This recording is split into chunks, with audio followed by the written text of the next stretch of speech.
Yes.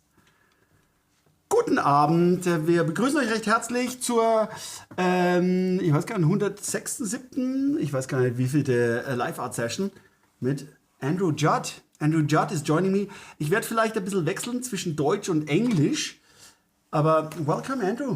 How you doing? Dankeschön, Stefan. Guten Abend. Guten Abend. Guten Abend. Das ist sehr gut, ja. Danke. But that's the best he can give. That's all I know. That's the works.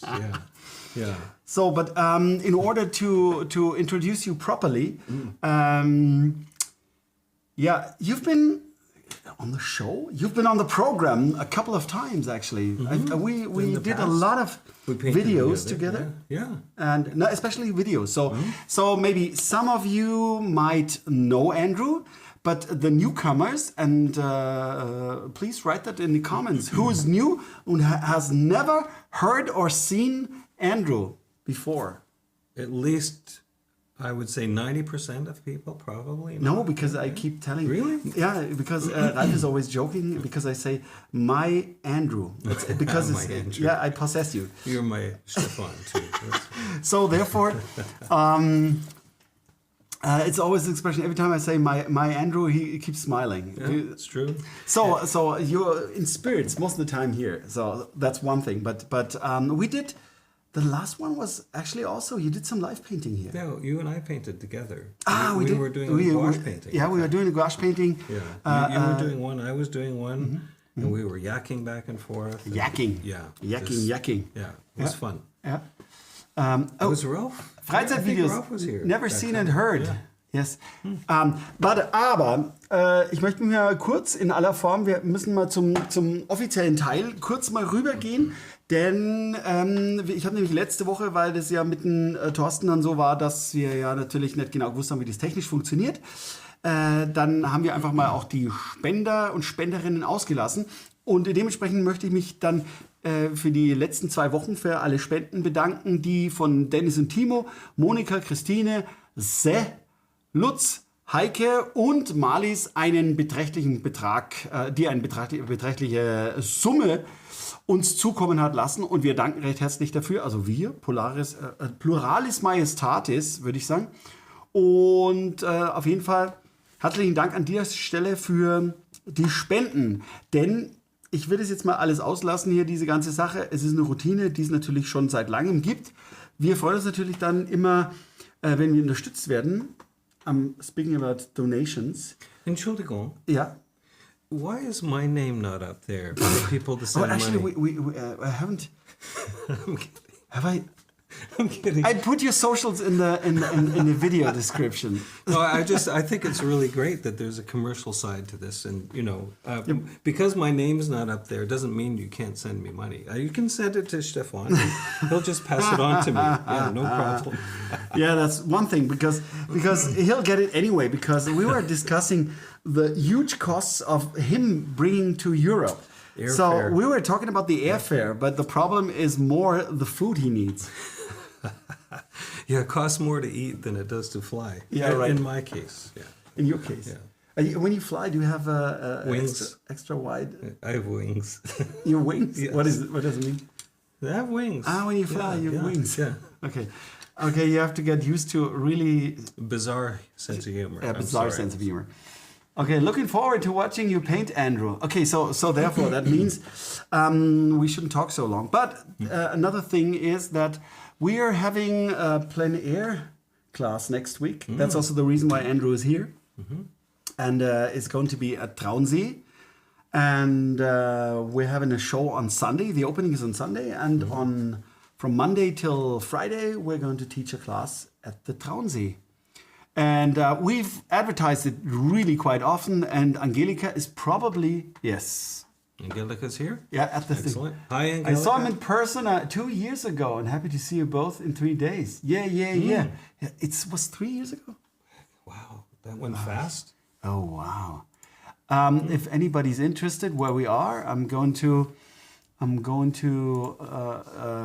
post the link.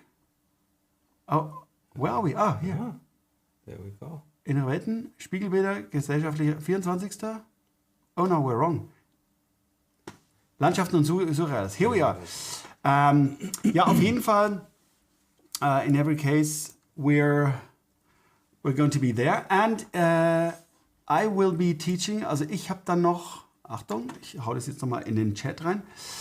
Ich habe jetzt dann Anfang Juli Akt in Farbe. Also wer sich der menschlichen Figur widmen möchte, der hat die Möglichkeit in Schloss Puchberg in Oberösterreich. Und das ist vom 4.7. bis zum 6.7. Und das sind so die Sachen, die ich noch ankündigen möchte, weil da gibt es noch ein paar Restplätze im Schloss Puchberg. Und ich weiß jetzt auch nicht ganz genau, ob der Dietmar Stiller da ist, denn kurz danach habe ich die inszenierte Figur in Hannover vom 10. bis zum 14. Juli. Das sind auch noch so die Sachen. Also die wollte ich jetzt einfach nochmal schnell ankündigen, bevor wir dann zum Malen kommen. Yes! Ich habe jetzt auch gar nicht den Chat jetzt immens verfolgt. So, okay, Mike Gerrit Langer said, up to now, it's not bad. Yeah? You already did something. So actually, we're two super professional painters. That means we wing most of the things we do. That's true. That's really true. Yeah. So, and if Which you don't know which is very risky because you never know if it's going to work or not. Right. So, and lots of times it doesn't work out. Do you mean also I was talking about a general concept, but also in painting, you think you have to wing a lot of things. Yeah, you do. Yeah, you're in the middle of a painting sometimes, and it's just not what you want it to be. It's not going the direction you want to be. So then sometimes you just have to let the painting speak to you. Okay. I mean, not literally, but figuratively. Yeah. It says sometimes my paintings talk to me, and I'm sure Stefan's do too. But sometimes they say things like, I'm too noisy here, or I'm too quiet over there, or this doesn't feel in balance, or my color's too intense, or my values are wrong. I mean, there's lots of things that a painting kind of says to you, as you look at it.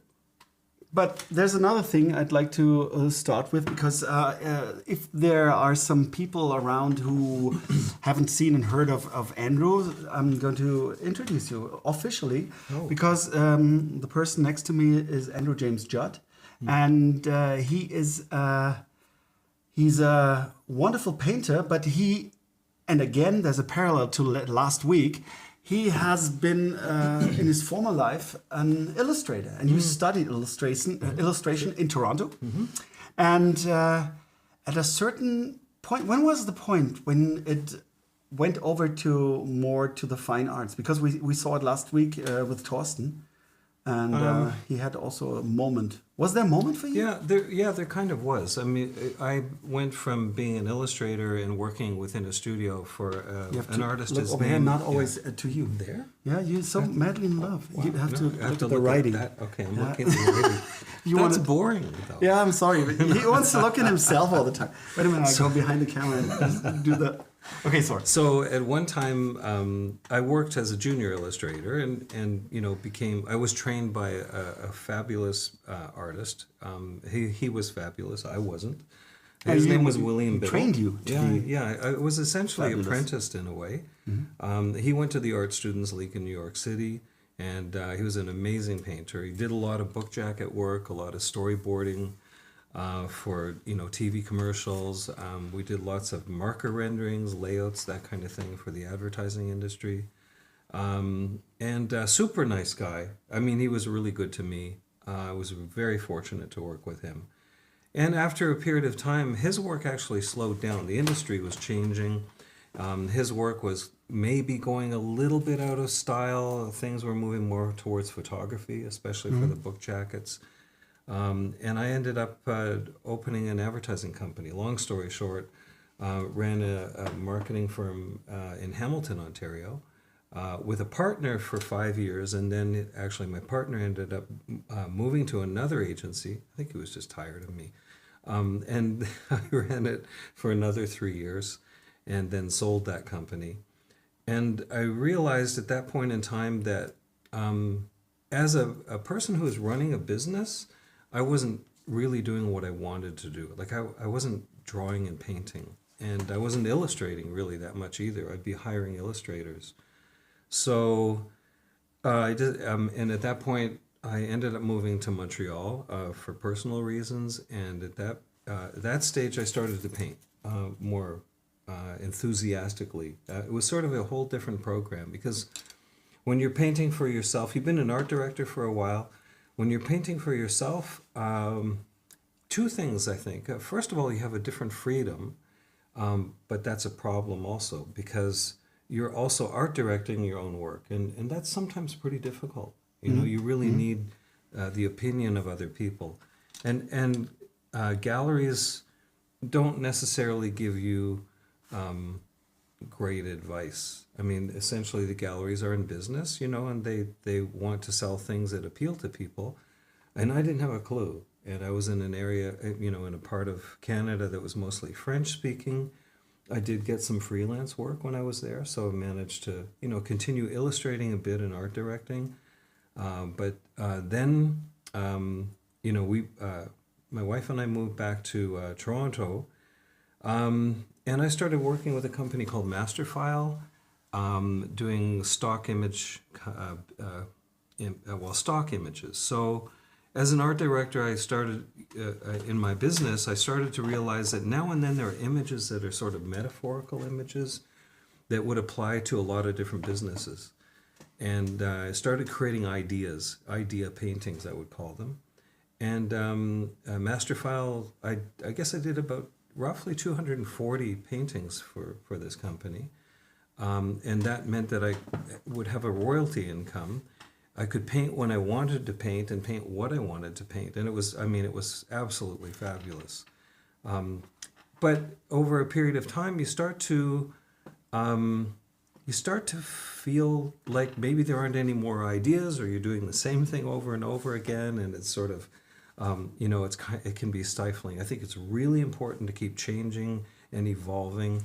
And so I started getting into painting plein air and, you know, portraiture, a bit of landscape work, and the odd commission now and then. And long story short, my wife and I ended up in Vienna because of her work.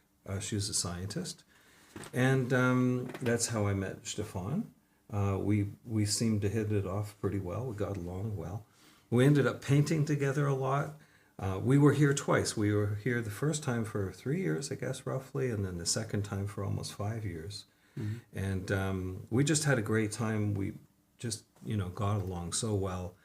And Stefan's way of painting was fascinating for me. We had a lot in common, I think, in our approach to work. But you know, we'd bounce ideas back and forth. And and of course, you know, Stefan's sense of humor. A lot of people don't understand him, but I actually understood him perfectly well. And, you know, my sense of humor is just about as twisted as his. So anyhow, I kind of felt like I'd met, you know, a brother in a way. We've always gotten along really well, right, and had a lot of fun together. So that's kind of the long story short. I ended up painting a lot in the cafes in Vienna, which was amazing. That was an incredible experience.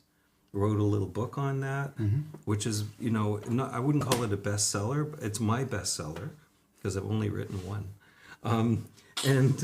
It's, you know, it's called The Painted Cafe. You can actually find it on Amazon, believe it or not. But don't pay, you know, United States prices for it.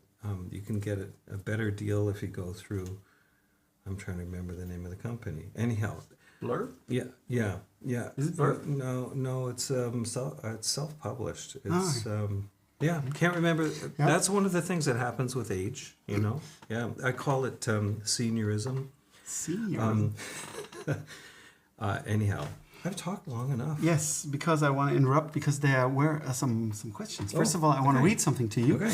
One thing is Anne Salomons is here. Hi, Stefan. Hi, Andrew. Nice to see you again. It's been a long time since your YouTube lessons. So great that you're here. And the other thing was that Thorsten Morbe said, because we'd like to say hi to Thorsten, to Cologne. Hello, Thorsten. Wow, didn't know you were an illustrator too. Oh. He didn't know that. Oh. Yeah, and I've got a question for you. What is the job of an art director?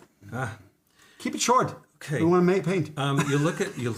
That's the German side. I'm going to. Yeah, make it fast. Well, basically, the art director has to make sure that whatever image you're putting together or whatever is going together for the client has to make sense for the client. Aesthetically, it should have a pleasing look. It should be catchy. It should be, easy to read. And of course, it depends on the client. Some are some clients are kind of bam, hit you in the face kind of clients. We want to get your attention, and others are more subtle. So you have to direct the people who are working in the typography and also in the photography and illustration stages towards having a product that is cohesive, that works for the client, basically. That's what it is. Yeah, yeah. So it's interesting work because it forces you to analyze what you're looking at. And you can't be... it is somewhat subjective, but actually you need to be precise in the way that you break things down for the people who are working for you. So, yeah. Cool. But we've got something really important. Oh, we do have. Speaking of art direction. Now, speaking of cheers. Oh, cheers. Okay, yes, definitely. And there's like this hammer thing that they do here. I don't get this, but anyhow, cheers.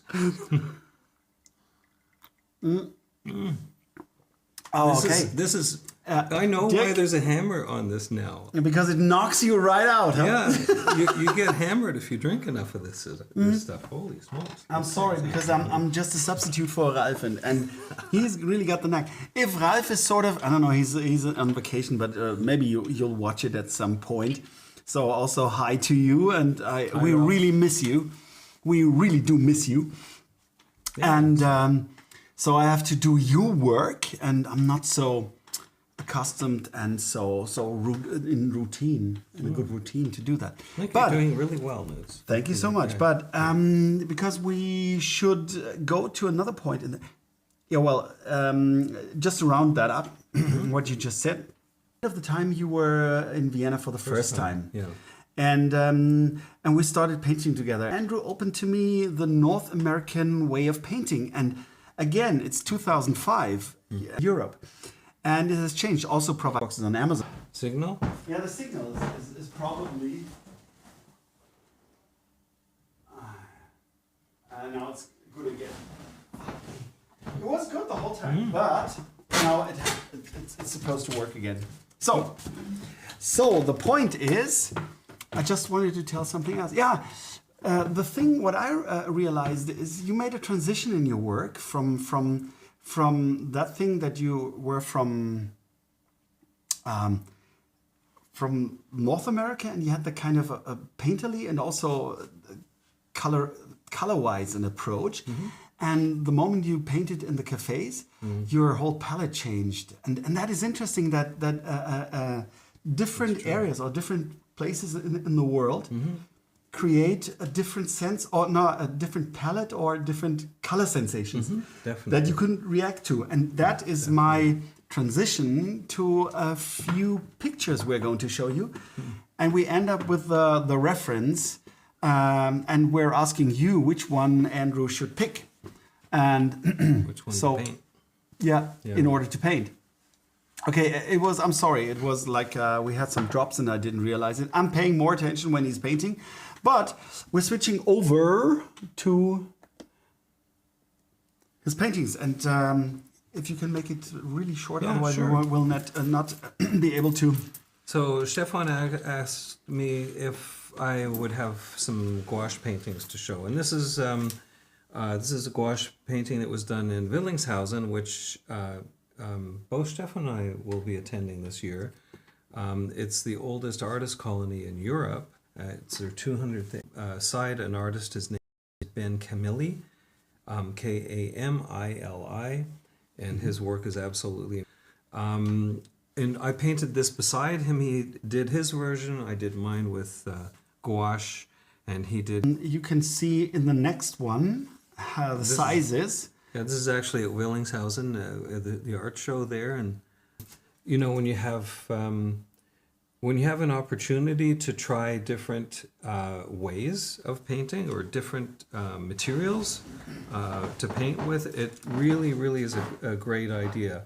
We tend to want to kind of become a master of one particular medium, or maybe there's one that we really like and it's our favorite. But I'm a real firm believer in trying different things, whether it's gouache or watercolor or oil or pastel, casein, acrylic, any type of mark making thing that you can use informs all the other things that you do. Because in the end, principally, it comes down to light and shadow and edges and all those things that are so important to a good image. So gouache was new for me in a way. I used it.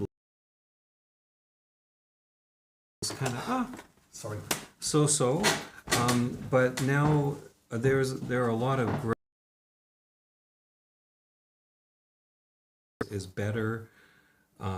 It's an old medium. A lot of the old illustrators, many years back would use it regularly. And actually, that gouache goes back something like 12 centuries, believe it or not. It's unbelievable.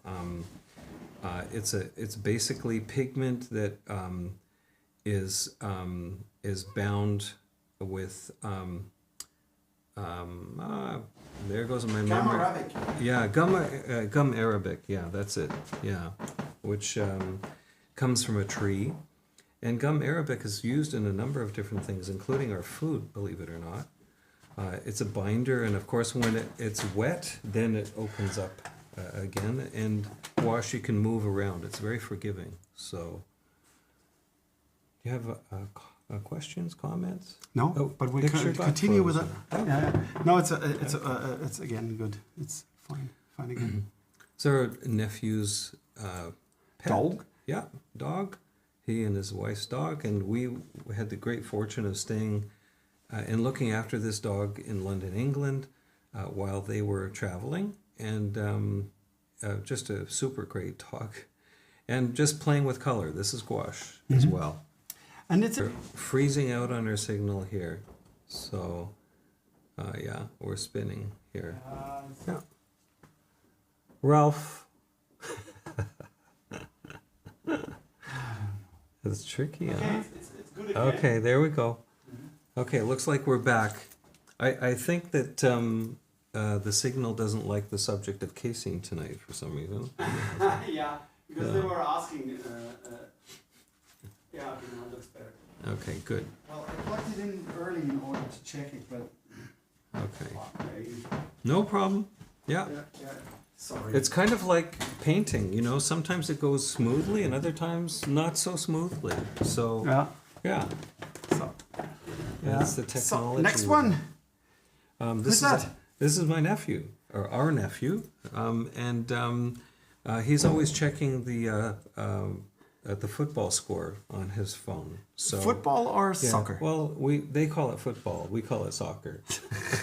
Okay.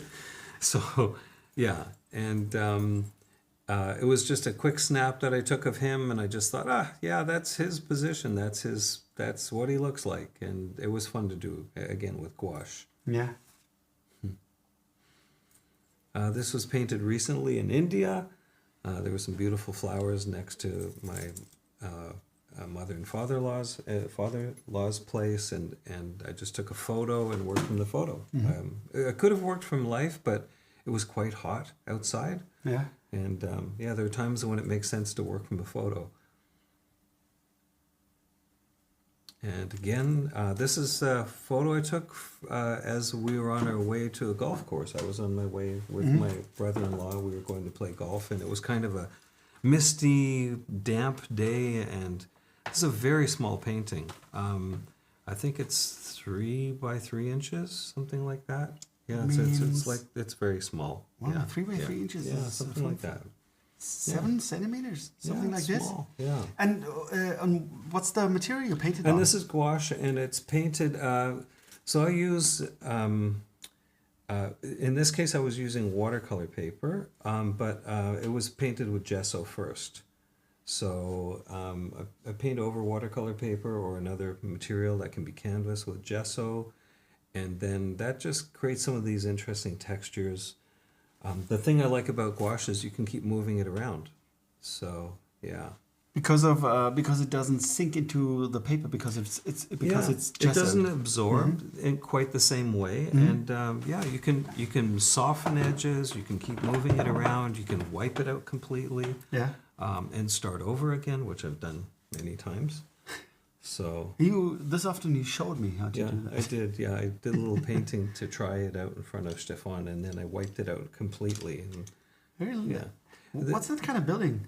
So this is a building in Chandigarh in India, and there was a little park, and this there was this great window and this tree in front of it, and I just sat there while in fact there were gardeners working all around, and they were rather curious, wondering what I was doing. But it was just this neat kind of. It's also a tiny one. Yeah, it's also small. Yeah. And you use that gesso very thickly in order that you create some texture, and you use the texture with a dry brush like here. Yeah. Okay. You can see all the little brush strokes of the gouache. The gesso coming through. Yeah. Yeah. Same thing again. Another small painting. These are recent. So. Just found the structures of the buildings interesting. It was a pretty warm day, and I just wanted to try and capture the atmosphere. I like the shapes. It looks very warm, like you would go out and it looks warm and humid. Yeah, you feel it. You really feel it. You really capture the colors. Atmosphere is one of those tricky things to paint. This is we went to a wedding last year, again in India, in the south of India, in Kerala. And there were these really interesting boats that you can rent. We didn't rent one, but other people did. And they'll take you out on the water, in the backwaters of Kerala, and you can live in these kind of houseboats, and they come with their own chef and their own staff, and they look after you, and you just lounge around in these boats and look at the greenery. Yeah, it's pretty nice. Super nice. Yeah, I like the structure in the water is really wonderful, because the structure sort of creates the ripples without you painting them. Yeah. It's also a tiny one. It's also small. Yeah. And I really like the palm trees. It's like they're simple, abstract, and really bring the impression across. Yeah. I think the accidental is really interesting, and when it works. And this is a recent one this past week, actually. And I was experimenting with painting gouache over an acrylic base. So this is just white acrylic. Because it moves around so easily, you can take a spray bottle and you can soften things down. You can pull color away again. So you can put color down and remove it. One of my favorite painting tools is a Q-tip. So you have one here? I don't. I know I don't have one here. Yeah, those things for cleaning your ears are also good for painting. Wattestäbchen in Deutsch. Yeah. And this is something I learned from an artist. His name is Bernie Fuchs, and he's worth looking up as well. Fuchs, Bernie Fuchs. Yeah. He worked his oil paintings this way. Yeah. Amazing paintings. Cool. I think this is the last one from your slides, and so it's how tall is this one? How large? This painting? Yeah. Would be let me just think, about 10 inches by 10 inches. So, 10 inches. Yeah. Okay, 25 auf 25 Zentimeter. Okay. Yeah. Dior says you use the light reflection amazing. Okay, referring to that painting, right? Yeah, thank you. Thanks. And Torsten says, these are beautiful, Andrew. Thank you, Torsten. Yeah. I have to admit, I'm quite nervous following after Torsten, because you don't have to be. I didn't understand what he was saying because it's all in German, but I certainly understood the quality and the beauty of his work. So no, you don't have to be. Yeah, no, it really, they're stunning paintings. And for what it's worth, if you have not signed up to Torsten's, I'm not getting paid for this, by the way. If you have not signed up to Torsten's Domestika course, then you should. It's absolutely fabulous. He does a great job of explaining all the process that he goes through. And yes, I admire his work very much. And this is something, if you see someone's work that you like, then it makes sense to pay attention to how they got to where they are. How did they learn that? Where did they come from? Who are their heroes? What are the books that they've read? I think it's really important, if you like someone's work and you're interested, and I'm not suggesting you copy someone's work, but definitely it's okay to be influenced by other artists' works. So, if we could just time travel, that would be nice. I'd go visit John Singer Sargent and maybe Degas. I know there are a few, aren't there? The old masters, they did a lot of things even without electricity. I don't know how they didn't have all this stuff. But I think because also we have to wait for the chat in order to catch up, we should ask them really, I just came across the idea, we should ask you, because Andrew was not quite sure and I didn't want to influence him too much. So you're going to influence him in terms of what he's going to paint for you tonight. So in order to make a decision, you're going to vote. And this is the chef. And, okay, I made it just wrong. And this is a cafe, ein Wiener Kaffeehaus. Café Spiro. So this is number 1, and this is number 2. So the voting is opened. And in the meanwhile, we can talk about the materials and everything. And I try to catch up with the chat. And Thorsten Wolber says, ha, ha, ha, ha, ha, thanks. And the says, inches? I thought you were Canadian. Yeah. You still have inches? We still have inches, although we now have measuring tapes and rulers that have both centimeters and inches. So we're more sophisticated than some parts of the world. We actually try to please. I think in the Oh, fuck. Oh, this is quick. Oh. What happened? Shit, I'm not catching up, motherfucker. Okay, I will wait a little bit. This is a lot. Now I know what Ralph is always. To appreciate Ralph. I really do appreciate Ralph. Yeah, Ralph. Woohoo! Two. Number 1 first. Oh, it's I don't know. I have to go through it. I'm making a list, Okay. like the same. Making a list of 2s and 1s. I'm making the list like I did in the. So we were building frames together yesterday. Right. Was it yesterday? Yeah. And so Stefan had to figure out how many frames we need a certain size on one But only side. not frames, only the bars. The bars, yeah. And so he was counting it out, and he would put little strokes down, and at 5 he would stop and then start 5 more strokes. And so I asked Stefan how many years he'd spent in prison. I mean, I don't know anyone who counts like that anymore. Yes, 1, 2, 3, 4, 5. 1, 2, 3, 4, 5. Yeah. Okay, it's yeah, okay, that's not too, of course. I think it has a tendency towards the number 2 because this is your signature subject. But I will wait a little bit but then I will make a count and then we'll, okay, they're laughing. Still the vote is still open and then I will count. So I'm going to, okay, again, number 1 is the chef. Oops.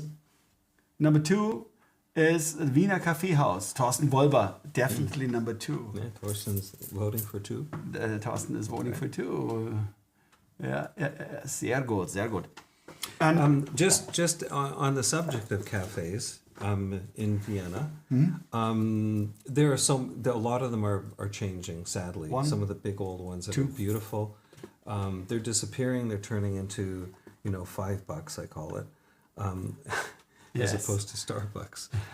But it's really one of the things that makes Vienna so amazing and so beautiful are the cafe houses. And so it's really important to go out and enjoy them and support them and, spend some time in them. I just thoroughly enjoyed the whole experience. It was a fantastic thing. Managed to have a couple of shows of coffee house scenes, and this cafe is actually Cafe Sperl, which is a very beautiful cafe, which is attached to the university, the art university here. They had a one-man show for me there, which was absolutely amazing. The coffee houses are really special places. So, definitely support them. Whenever they're visiting from anyone's visiting from another country, take them to the coffee houses, because we don't have anything like this in North America. And of course you can find them in Paris and other places in the world, but I think Vienna is pretty special this way. Tell me more. Yeah, he's doing the old. Yeah, he has been in prison. I can tell. Yeah. Because I have to scroll and don't mess it up. And it's like, he's really, Okay. I don't know how accurate. Okay, cafe, please. Okay, Yeah. it has a tendency towards I the think cafe. it's leaning that way. For Yeah, sure. no, Okay. that's like you can tell already. We could actually count all night, or I can just start to paint. I'll just get but started. the thing is, let's get this thing started, because we're going to. You can show your materials and talk about the materials. Oh yes. So gouache. I actually bought all of these paints in India when we were there just recently, and they're very economical. I don't know if they sell them outside of India at all. They're called Montmartre. Montmartre. Yeah. Montmartre. Yeah. Anyhow, Montmartre. It's wrongly written. I don't know where the camera is for that. Where's that camera? There. Tina, ich hoffe, du hast das Feuer gesehen vom Andrew. Peter K. ist auch da. Cool. White grid on the photo is needed for painting, I guess. Is the white needed for the grid? Is it needed for painting? No, it's not needed, but it helps. So I like to divide my paintings into thirds. My images, my subjects into thirds if I can.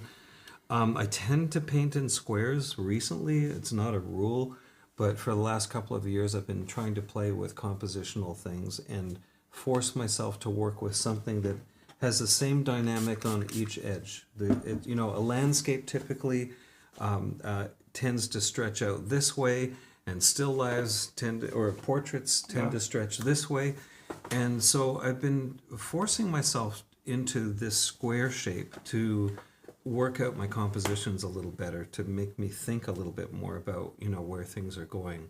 Mm-hmm. The window in this particular image that you're looking at in this cafe scene is fairly centered. I mean, it doesn't have to be that way. I've done the same painting where it was over more, but the thirds is taking thirds in your painting. One of the things I like to do is, and I suggest that you can have 2/3 of your painting dark or 2/3 of your painting light. That's another way of sort of breaking it out into something that compositionally works well, typically. Yeah. There are lots of general rules around painting. In the end, the rule is that if it looks good and you got there, then that's good enough. Yeah. No matter how if it looks good and it works and you got there, that's good. But there are some general principles that you can consider. Mm-hmm. And thirds is one of those old standards. Yeah. Right. So. Yeah, because the people keep it's there are certain things. It's like the golden means. Mm-hmm. Yeah. And it's always the same thing. But I think sometimes you find that in artists. But I think it's a very natural, like an intrinsic thing that you actually tend towards the harmonious division of planes and forms. Mm-hmm. So I think I don't know where that comes from. It might be a really interesting thing, because if you've got something like this and you have to put it somewhere in this, you take a paint, and usually people won't do that. Yeah, they don't. Okay, it's a little bit boring. So what do? You put it somewhere. Mm-hmm. So I don't know. And when you do that, so it's compositionally, when you do that, then you kind of want to do something else so that it's not lonely. Or, you know, if it's over here, maybe it's actually lonely. And if it's over here, then maybe, you know, they're not getting along very well. Yeah. But if you have a third, that gets really interesting, because what we do as human beings is we tend to couple. We tend to try and find a partner one way or another. Some people do that with cats and dogs. But 3s, 5s, 7s are more interesting usually than 2s like this, or a single on its own, because they're so balanced that there's not much interest and there's no way for us to enter the picture. Right. So, yeah, 3s are good numbers. Gouache, you can get loads of colors. There's a question. Yeah. Can you recommend a certain brand of gouache? Well, I do like the Schmicke. This is the designer's gouache, and I remember buying this here when I was in Vienna the last time. I really like it a lot. Winsor Newton product is pretty good. I don't like their permanent white anymore. I used to like it because it didn't crack, but it's so runny. I just find it there's so much liquid in it. I'm not a big fan of acrylic gouache either, because once it dries, it's harder to move it around. So the original gouache, which is the one that's bound with gum arabic, I find is really nice to work with. If it's a little thicker paint, then you get some nice textures and so on. Yeah. And you can use a palette knife with it if you want to. I don't very often, but sometimes I do. You have to be careful you don't get too thick with it, because it will crack, as it dries. And now there are sprays that you can get that you can use after to fix it. They're usually alcohol-based sprays, so that, it dries very quickly. The problem with gouache, one of the problems with gouache, is that your lights dry darker and your darks dry lighter. Yeah. So that creates a little bit of an issue. You kind of have to think ahead a little. Do I want to paint this a little lighter because it's going to be a bit darker, and vice versa. If it's too dark, or if it's very dark and then suddenly it starts to lighten up.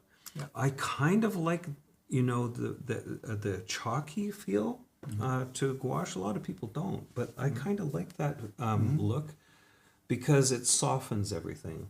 It makes it cohesive. Yeah. It's I like working with it. It's a lot of fun. Yeah. So, yeah. Yeah. Are we decided on the image? Yeah, we decided on the image. Right. It's going to be the one that's already on the screen. Okay, excellent. And so, and just a short thing to, you're starting out with the primaries in white? I've got primaries in white. I'm just putting them there because I like to go to them. This little, can they see this? Yes. So I usually have... you can't see that. Can't see that on the screen? No, you can't see that on the screen. Yeah, but that's the one we're on. So this is a little gouache set that I got on Amazon. And the paints were in there already? No. Yeah. I use 2 paints and, squeeze them in. They dry out a little bit, but you can just add water and it softens them up again. And I usually have primary colors. So, I've got an ultramarine blue here. I've got a yellow, which is a cadmium yellow. I don't often put in a secondary color like green, but I'll have 2 reds. I'll have a red that leans towards the fuchsia or the cooler side, and the cadmium red, which is a little bit on the warmer side. Color is one of those things we could talk about it, for weeks. Yeah. Basically, you can work with your primaries. If you take, this, I think this is an ultramarine, if I'm not mistaken. Ultramarine, cad yellow light, and this is magenta. Between those 3, you can get loads of different colors. That and white, and you can get loads of different colors. So, the primaries are just fine for sake of time and, trying to make something move along a little faster. Then you can, throw other colors in. Get some sienna or whatever you want, like, violet. It's okay. Color you can play with. And the brushes you use? Brushes. So typically a bristle brush, sometimes a watercolor brush, but you know, I like flats. I think they work well because you can get nice chiseled edges. But then sometimes I'll go with something that is, this is something I bought in India, so it's almost like a sword brush. Yeah. And it has a very sharp point to it if you want to get some details. So when you're painting with a brush like this, there's such a variety of shape that you can get. I'm just going to throw some color down. You can get that kind of color going, and if you want to get something that's more precise, you can get this sort of thing going. So, you know, it's a really versatile type of brush. I really like working with it.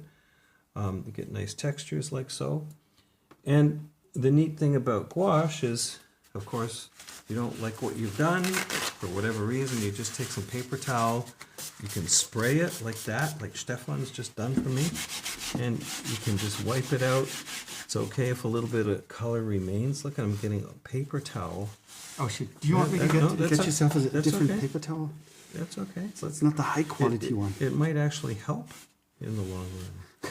I don't know. So there we go. So you can take it away right back to the But you white. have to also explain that Andrew had primed this canvas board with gesso. It's acrylic gesso from G Master from G, and I think you should get the party started. What do you think? Yeah, I think so too. Oh, a dagger! I like them. A dagger. Yes, A dagger brush. So, all right. So when there are a couple of different approaches to painting, you know, let's say a cafe scene or anything for that matter. You can paint in a very precise way. You can draw it all out if you want to, you know, so that you've got kind of a map, an idea of where you want to go. Or you can work at it in a very loose way, which is the way I kind of like to work. You know, blocking things in, keeping it fresh and loose, and then you've probably said that, haven't you? No. I was just Max just asked the question. We were talking about it today in a car. Maybe a silly question. No, it's not silly because we are talking about today. Is it possible to use gouache as an underpainting for oils? Absolutely, 100%. Yeah, in fact, it goes back centuries. You know, this idea of putting color down first and then building your color up later on when it's dry with oil on top of it. You can use, if you want, a retouch varnish on top of it. I don't even think you really have to. Do you have a lot of glare? A little, but it's not. Yeah, are you getting a lot of glare up there? No. Okay. Camera picks it up nicely. Yeah. Okay. So, I'm just putting some warm color down. I kind of like to work with warmer color generally when I start. So I'm going to throw a little bit of orange, this is cad red, and a little bit of that yellow. And I'm just going to throw some things in here to get some color going. And of course I can take the color away if I don't like it afterwards. I can mix this on my palette. That would be good. There we go. What a frivolous idea. It is like just... There we go. I'm gonna bring in, I don't know why. This is somewhat of an intuitive thing. I'm gonna start bringing in a little bit of that kind of pinky color down here.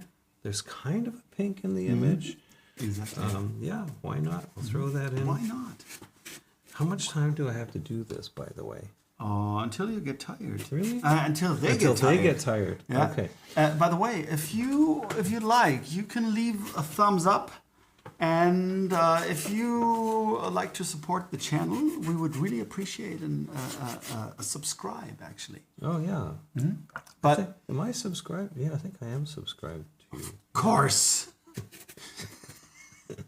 How dare you question that? Okay. All right. Now, this is... It's lucky that we have got viewers. Otherwise... Yeah. Usually when we paint together, we lose ourselves. We run out of the borders. Yeah, it does for sure. And we get, we tell jokes that don't make any sense at all. Yeah, don't make any sense. They're not funny and don't make any sense either.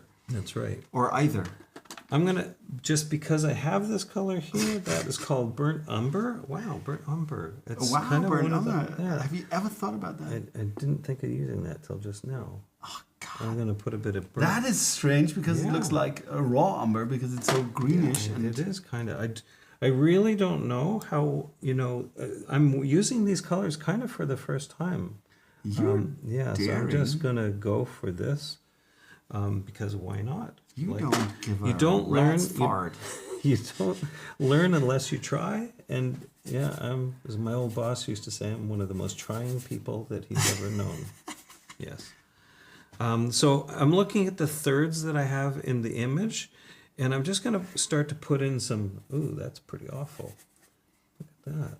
That looks like dog poop. Yeah, it does. It's not very nice. Nah, I'm just going to put in a darker He was value. advertising these colors, but I think they suck. Yeah, we'll find out. You will find out. Yeah. I'm going to throw that in there, and then I'm going to go over here. I'm going to throw that same kind of color in over here. And you'll see that I'm working with a fair bit of water right now. I'm not trying to build up super opaque, lots of structure kinds of things. I'm just going to drop this stuff in here. I'm going to throw in some blue. I'm throwing it in. Yeah, you're throwing I'm it. not just like putting it. I'm He's throwing it. I'm just- just going to put some darks down here. Oh, he's a thrower. And just get something going. Put some paint down and then fix it as you go.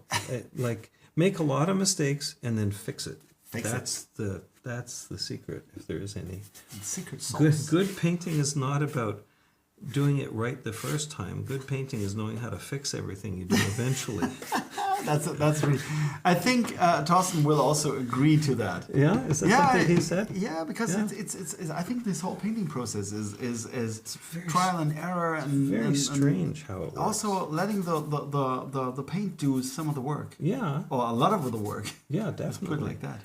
It's looking pretty awful right now, but let's just see where we go.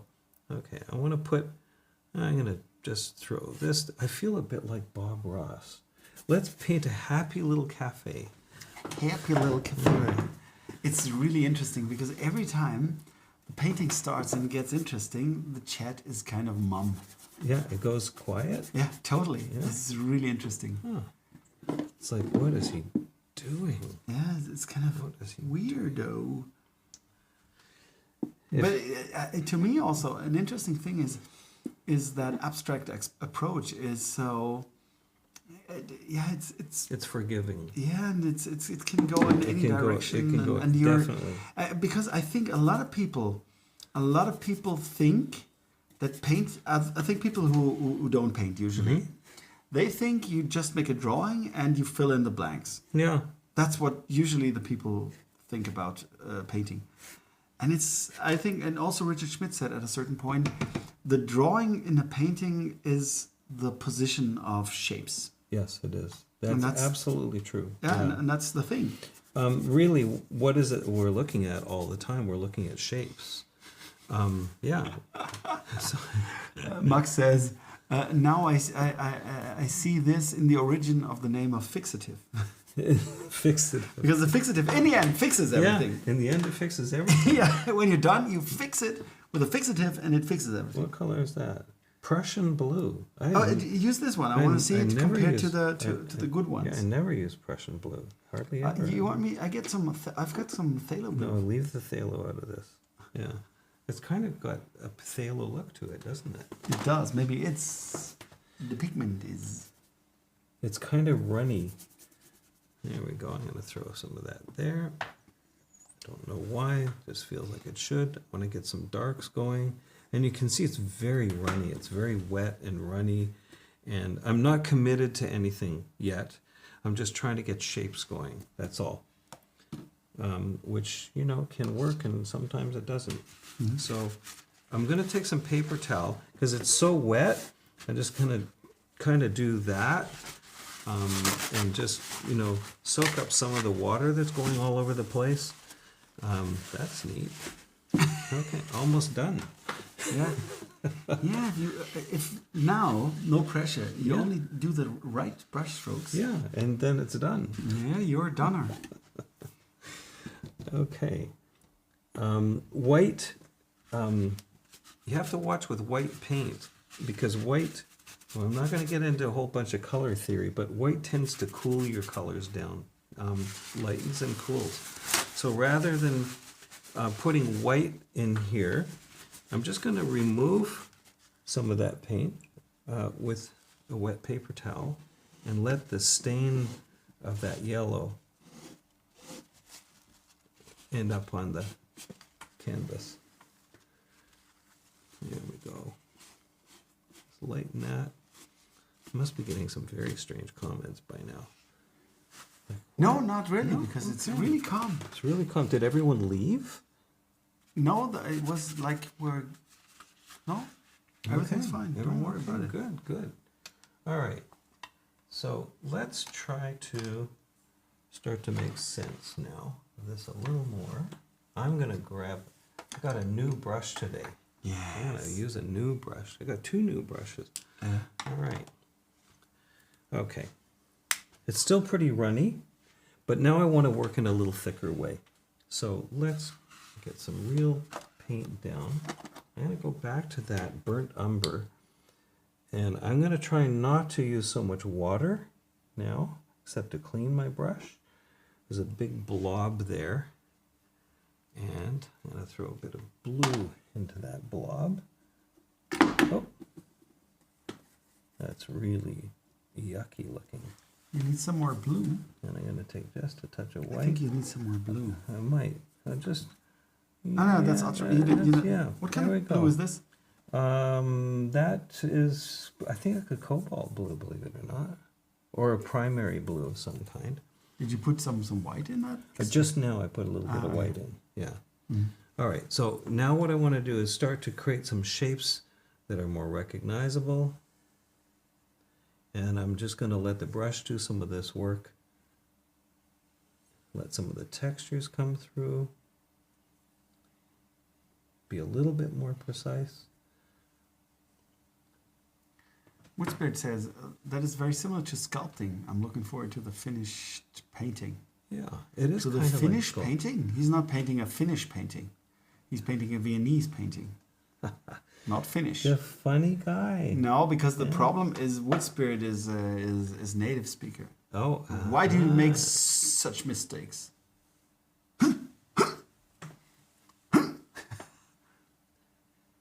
Okay. And right now I'm just kind of drawing a little bit with the brush to try and get my... There's a neat little thing you can do with your pinky, your little finger, where you leave it on the edge of your canvas if you want to get some straight lines. And you know this one, don't you? Of course. Yeah. But it works only on small canvases. If you have a 2 meter canvas, it's really difficult to leave your pinky on the side of the canvas. Unless you have big hands. Yeah, yeah. or a long pinky. Yeah, that also. So, all right. And I want to carry this. It's funny because I'm on this angle. There we go. I'm going to straighten that out. You can straighten things out. It's allowed. All right. And I'm going to carry that perspective over, trying to look at the big lines that I see to there. And I did something I don't like to do. I actually went over the line like 3 times. Why did I do that? That was unnecessary. Just do it once and leave it alone. Go back and fix it later.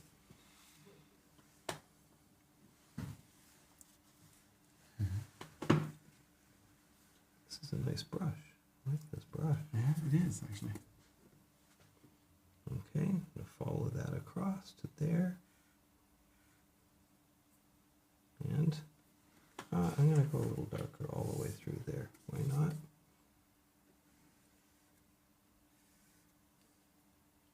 Okay.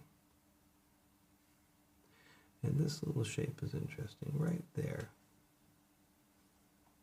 And it's interesting on the other side too, right there. Yeah. Woodspirit. Yeah. Faule Ausrede. What is that? Yeah, he's making a lame excuse. I'm too lazy. I'm too lazy to shut down the automatic corrections.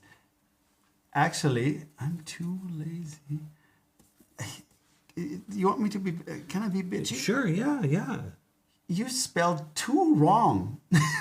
Again. Spelled what? He spelled too also wrong. You're actually not a native speaker. Come on, give me a break. This is not autocorrection. I am too lazy. It's supposed to have 2 O's. 2, yes. Yeah. Oh boy. Oh, now I'm really having a go on him, huh? Oh yeah. Yeah, he's a big guy actually. Is he? Yeah, he's got broad shoulders, so he can handle. He can take it. Yeah, hopefully you can take it. Yeah. No, I'm just kidding. Okay. Okay. Mm-hmm. The interesting thing is with your approach is at a certain point you're done. Almost. Yeah, it's interesting because it's weird because I think the abstract structures, if you want to leave them, you're already doing very well. But I shouldn't be too positive. Well, yeah, don't stage. Make me think it's going well yet. No, you're gonna fuck it up big time. Okay. Yeah, I often do, most of the time, and then try and get in there and resolve it. Really? Okay. I kind of like that color, the way that came out accidentally. Yeah. Don't say that. Well, yeah, sometimes, I mean, really, sometimes the color comes out accidentally, and if you just happen to get the right color, you should get down on your knees and thank the universe. Wow, that's cool. Love it. You emphasize the sun. Huh. It looks like the sun is spilling in. Yeah, because I didn't want it to look so cold. But actually, that's the problem with the photographs. Usually, with the white in real life, when you're there, the white always has an identity. Yes. It's like it's a cool white. It's bluish. It's greenish. It's yellowish. It's orangey, and the photograph, the camera doesn't capture that. That's right. Mm-hmm. So I'm gonna really hit that. I like that. Hit that baby one more time. And there, I'm gonna pull it into a slightly cooler color there.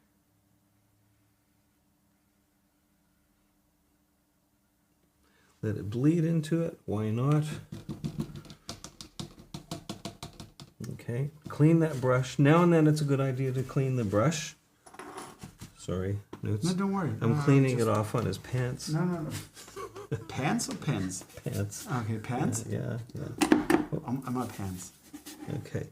And I'm going to hit a little color right here.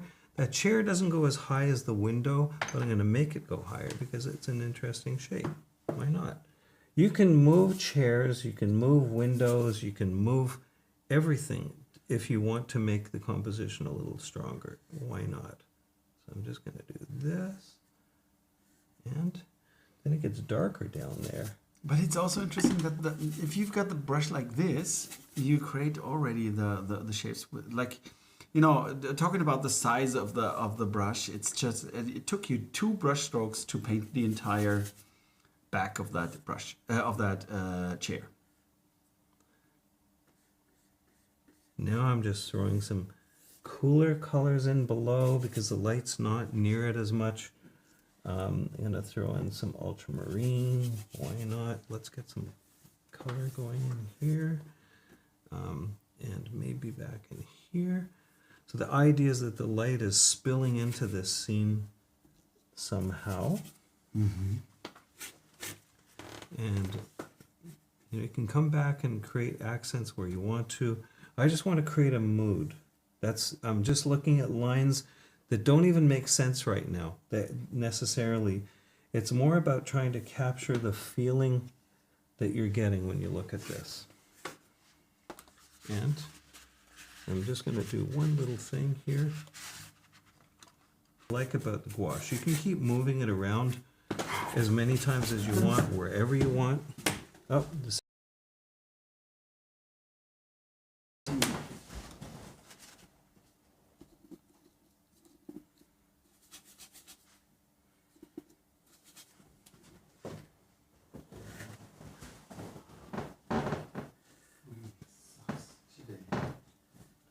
Giving us difficulty.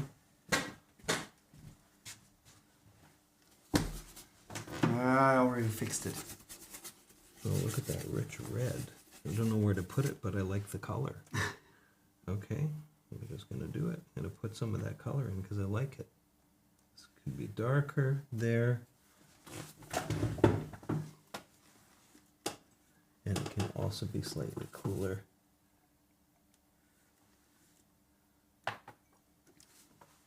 And I'm going to go into a little bit of the pink that I see peeking through here. The whites cool things down, but they give you your grays as well. And I'm going to go into this and this. I don't very often use black. Oh, but there it goes. I'm going to actually throw... Do you have a black in this palette? I think palette? that's black right there. A lot of leftover from a long time ago. All right. Which I don't use very often. I don't often use black, but if you're going to use black, then it kind of makes sense to add other color to it, so it has some kind of identity. Okay.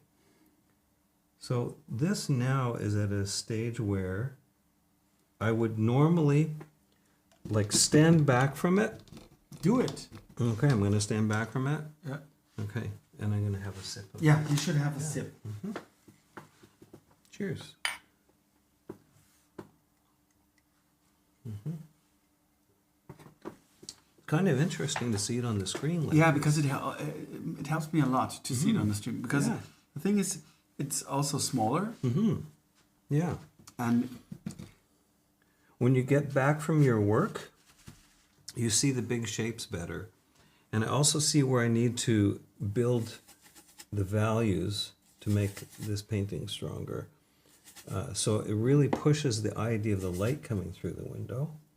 I'm going to go into some cooler color, some of that crappy color there, and I'm going to go right into this zone here. There were some nice things going on there, but it's okay. You can get rid of things if the overall look of it is going to improve. It's okay to get rid of stuff, even when it's really nice. You can always go back and paint it in again if you really loved it. So I want to create this sort of darker shape that pulls the eye away from the light that's going on here. Okay, I'll go back into this. Just refine that a little more. Okay, and let's come get some of this dark space here. It needs to be darker. Because again, gouache it lightens as it dries. Mm-hmm. Okay. I'm liking these darks. Okay. Throw that in there, even though the chair is there, I don't really care.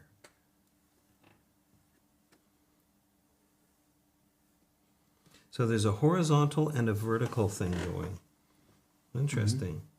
Mm-hmm. Something that's just kind of stood out to me. So in the abstract sense of a painting, you can look at your verticals, your horizontals, and ask yourself, where's the activity? Where's the action in it? Is it vertical, horizontal, or is there an angle on it? You know, what is the movement in a painting? I think that's important. Mm-hmm. Okay, so here's a case where, with gouache, I can take out the light. I'm just going to take it out softly. So, that's kind of fun. Yeah, it is, actually. And I'm going to grab a little paper towel and just pull it out even more. There's a stain of color there, that's okay, because it spills into the area around it. Mm-hmm. It's quite fine. Mm-hmm. And there's also a bit of light that happens in the wood here. So I can pull that light up in the wood. Nice. Very nice. I like it. So it gives, you don't have to have, fixed edges everywhere all the time. Let's soften a few edges down. this, I think some of these edges are important up against the light. There is a, what do you call that thing? It's the hanger for the curtain. Just drop. Whoops! No. Didn't mean to do that. I think now I'm awake. I just sprayed him with water. And you'll see, I just went over that with water, and it just softened everything off when you do that. It might be too thick, but I can go back and I can, change that up after. I can take some of this white, grab some yellow, and take more of that white. Oh, lots of that white. And just go in and clean up where I need to. You can do it when it's wet, so you still have a little bit of a soft edge. And some of this is technique stuff, like, it's a bit of experience. And other stuff is just luck. You never know how it's going to go, always. Happy accidents. Yeah, those happy accidents that Bob Ross knows so much about. How are we doing for Don't worry about it. Yeah, we're okay. Don't worry. Okay. Because they're writing, Margit Cornelius says it's amazing. Well, I hope it turns out. We'll find out. Okay, that's almost dry there. So I can go, and it dries quite quickly. It's kind of humid. But it doesn't, no, it doesn't dry that quickly than it does on paper. Don't you think so? Yeah. Because the paper is soaking the water It soaks it up so much. And here everything stays on the surface. Yeah. That's But true. also the gesso creates a grip, right? It does. Mm-hmm. Okay. Yeah, it does. Mm-hmm. Nice. You don't have to hurry. So Okay. All right. feel comfortable to paint it. Okay.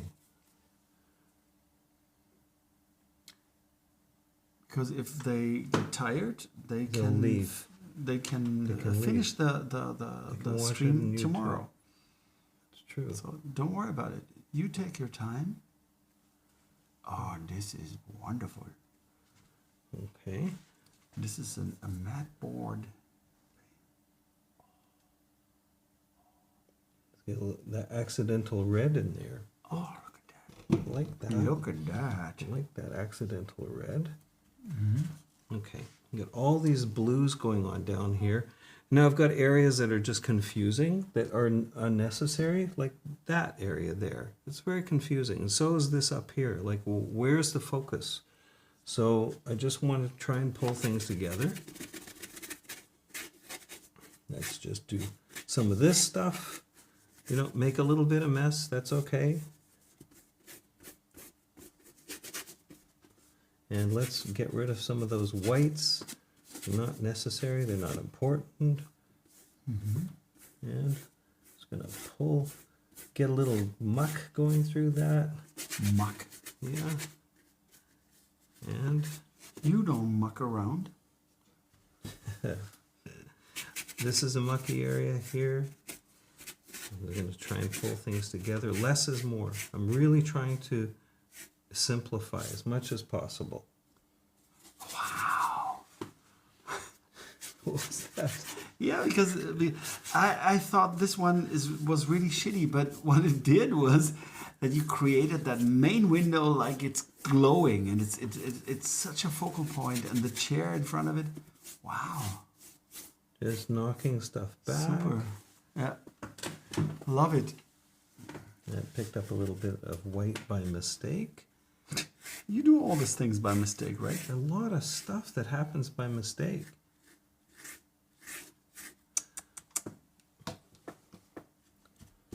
Okay. And I also want to pull some of this together. Get rid of all those edges around the edges. Get rid of your edges around the edges.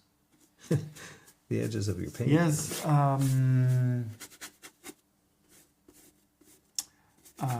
Woodspit asks, is the gesso slightly absorbent? Slightly. Yeah. Not a super bunch. Yeah. You can keep moving it. Yeah. Like right now, if I wanted to, I'll just show you. Oh, you. Yeah. It's a good question. Yeah, but you showed it before because you painted on the gesso and you just wiped it almost entirely away. Yeah. So I'm going to do this.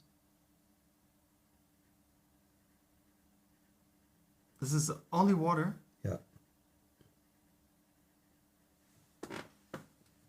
Oh, nice. Yeah, and it just takes it away like that.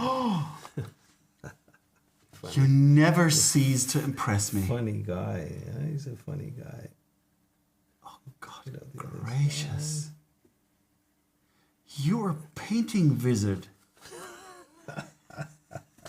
He's a funny guy. Magnifique, says Max Ott. I don't know what language this is, but I'm going to like that comment. Okay. Magnifique. Okay. Magnifique. I need to resolve a couple of little things because this is not ending up in the right place. So let's just drop this in here and this in here. And why not pull it down just a touch? It's so tricky not to get carried away with all the details. Absolutely, absolutely. And there's so many little details. If you wanted to put them in, you can, and then it starts losing all the excitement, right? Thank you, Wilmy. Wilmy van Roy finds me funny. Can you imagine? No. I know. Oh, it's so great not be under pressure to paint a good painting tonight. What do you mean? Me. Talking about me. Yeah, it's the me thing. Yeah. It was the ongoing joke, you know? Yeah. These two artists, they're talking to each other and one says to the other, all this time we've been talking about me. Let's talk about you. And he says, well, okay, that's fine. So let me start. What do you think of me? I know that. What do you think of? What do you think of my paintings? What do you think of my paintings? Or enough about me. Enough about me. Let's talk about you. Tell What do you think of me? Tell me. What do you think about my paintings? Or how do you like my paintings? I heard about that. Oh dear. Well, yes. Okay. So I should let you finish this. That's what I should. I should put a little pressure on you. No, I won't. Oh. I won't. I was so tired today. Yeah. Yeah. Did you? When you doing the experimental painting in the afternoon, I was kind of Tired them right out. Yeah. No, it was actually super interesting. You pulled off a nice portrait out of the blue. Then you erased it, and you did another one, beautiful one. Out of the blue. Out of the colors, actually, not out of the blue. Speaking of blue, why not drop a little blue down here? I don't know why. Because it's there, actually. Yeah. What do you mean you don't know why? Yeah, there is a bit of blue there, Yeah. isn't there? Kind of. There's a blue reflecting. Let's take a color that really Reflection. isn't there. There's a blue reflection. We're still good on time. Yeah? You're really fast. I haven't been so fast in ages. I don't believe that. Yeah, no, the recent streams were always very, very long. Yeah? Yeah. Why are you doing that to these people? They should just be able to tune in, watch you whip a painting out. Whip a Yeah, paint. just- Yeah, I should do some quickies. Yeah. Speed sometimes can be your friend. Sometimes it can be a disaster too. I mean, if you get too crazy, and that can go badly. Yeah. I actually really don't like this thing here now. Yeah, me either. It's just too strong. And also the line, a line is always where the eye goes toward. It does. Yeah, it cuts right through. Yeah. So let's make it disappear. Okay, I'm just going to grab some water, and we're going to make it disappear. You're a wizard. Or as we Italians might say, un wizardo. Okay, and look what happens when you do that. That's interesting. Okay. Oh, Petra says, oh, it's Petra, I know her. Great to see how you paint, Andrew. Thanks to both of you. Oh, Well, I'm not doing that much. I provided him food yeah, that's right. and drinks That's right. and water. And water. And water. I Painting definitely water. need the water. If you need a new clean one, yeah, I can, could you? Yeah. you need a clean one? Sure, why not? What do you mean, why not? No, Yeah, is this a yes, please. necessity Yeah, or yes, please. Yeah, you want it? sure. Yes, You can- yes, you I can can. really, yeah, I need to say, yeah. Go get me some water, damn it. I get another bowl. Okay, So I'm not taking this one away. Okay. I get me also some water here, some tea. All right. Go for it. And, So he's left me all on my own now. He does that, you know. you have to stop talking. I have to keep talking and painting at the same time. Okay, so I'm gonna do this. I really want that light to be something that spills down through this. So, why not do this? Can you get some of that better paper towel while you're at it? Newts? Oh, he's disappeared for good. This paper towel's breaking up a fair bit. Maybe it'll help. Don't know. I can't watch the comments at the same time. You're adding to the atmosphere. Yes. Brave colors. Petra. Thank you, Petra. Okay. All right. When he comes back, this should be done. Huh. Wouldn't that be nice? Okay. I'm going to grab some more light color. White with yellow. And just get rid of all that paper towel that's there. And let's get some action in the light. That shape that was so important right there just disappeared.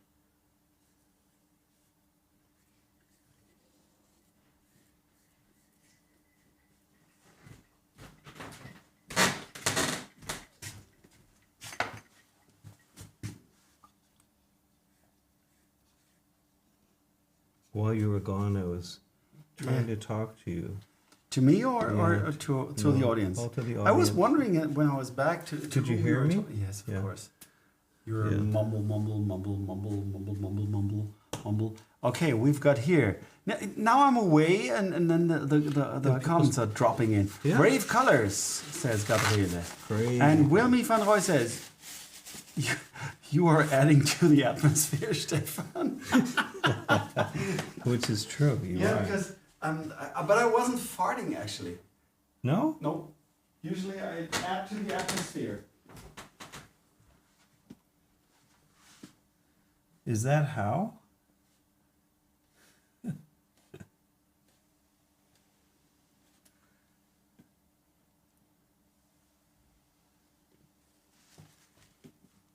Okay. If this is a stage where you can really take it too far, definitely. So I have to watch that. Another one. Oh, nice. Nice. And I think that's the beauty with the gouache is that because it's opaque. Right. If it would have been a watercolor, the window would have been really difficult to repair, right? Yeah. Mm-hmm. Yeah. Mm-hmm. All right. Now I'm going to go back into the bold color again. Someone was talking about bold colors. So Bold. Yes, brave colors, brave not colors. bold Oh, colors. brave colors. Okay, I feel like it needs a little bit of warmth here and there. I'm not sure where. I'm just going to throw some in because not too much of it, just enough to pick up. It's interesting. The eye. You're sort of totally changing the color mood. Yeah.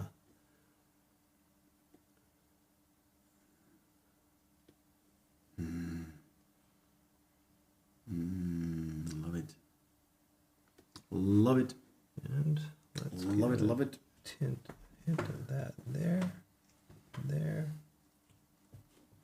I have no idea what those things are. It doesn't matter. What kind of what things? These little spots of color, but I just want to draw the eye through the middle a little bit. Now I need to go back in with this detail just a little more.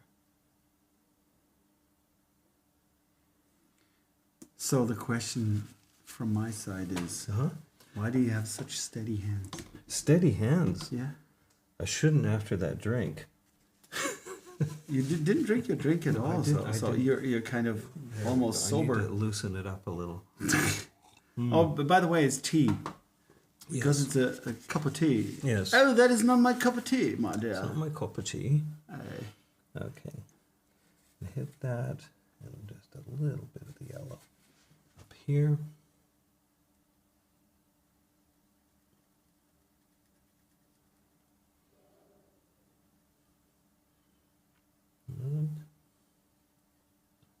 Of course, when you work over gouache that's underneath, that color bleeds through a little bit. So it tends to harmonize things a little. Margit says you're playing with the colors quite freely. Mm-hmm. So that means you don't give a rat's fart what you see on the No, reference. I mean you can try and paint something from the reference that's in front of you and make it look like the reference that's in front of you. But then what are you doing? Are you making a painting, or are you trying to replicate what's already in the photograph? So the photograph ideally is just a jumping off point. It's a place where you start and you build using the shapes that you see to strengthen what's in the photograph and make it your own. This is your scene. This is not, the camera saw it a certain way, but this is something that you make your own. And then it becomes hopefully a piece of art. It's a painting that is yours. It's one of a kind. It's unique, and you can throw any old color in you want. And if you do it with some confidence, okay, I'm just going to, this could be a total disaster. Okay. I have to add one thing. What's that? That's every time Andrew did some lecturing during painting, we were painting together, but he can't resist lecturing at a certain point. And we were in Himmelberg in Canton, and I said to him, it was very funny, because he used all the leftover oil paints and put the paint sort of in a rectangular shape on the canvas. Like you had ridges that were just straight, like horizontal and vertical. You remember that one? I think I do. And you did a landscape, and I said, I don't like the ridges. And you said, oh, I can even emphasize them. Then he painted next to these ridges and sort of made a cubistic kind of atmosphere. And did I do that really, just to piss you off? Or? No, it really sucked. And the next day you went there and changed everything.